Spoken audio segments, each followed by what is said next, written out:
Déjà sur la manière de travailler, on était un peu à mi-chemin entre le bio et le conventionnel, et puis c'est une rencontre avec un jeune qui est venu en stage ici dans la famille. Il a vu déjà qu'on labourait les sols, qu'on faisait de façon culturale, donc que l'on respectait les sols et que l'on travaillait déjà comme on peut le faire en agriculture biologique.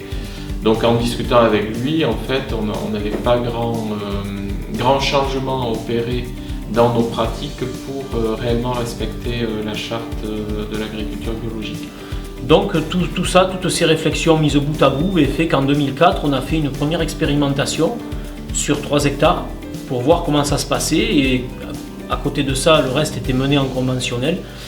Et la comparaison a été vite faite, puisqu'en 2006, on a tout basculé sur le bio, se rendant compte que ça pouvait marcher très bien, si ce n'est qu'il faut revoir un peu sa façon d'apprendre le métier. On redevient agriculteur avec ce que j'appellerais le bon sens paysan, et à défaut d'être dans de la chimie systématique où on ne calcule pas et où à cadence régulière on balance des produits qui sont non seulement nocifs pour l'environnement, mais aussi pour les gens qui travaillent dans les parcelles ou qui appliquent également ces produits.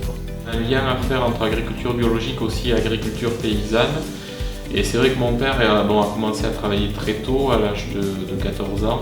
Et il a beaucoup appris avec les anciens, et dans ses pratiques culturales, notamment le travail des sols, mais aussi après arrachage des parcelles de vignes, il est resté sur des pratiques ancestrales et qui sur le plan agronomique sont tout à fait cohérentes, et notamment le fait de laisser une terre en jachère au moins 7 ans après arrachage de la parcelle de vigne. Le bio, c'est effectivement prendre en compte l'environnement immédiat, le sol, les nappes phréatiques, les animaux, et puis l'homme aussi, c'est reconsidérer l'ensemble. On n'est pas là que pour produire.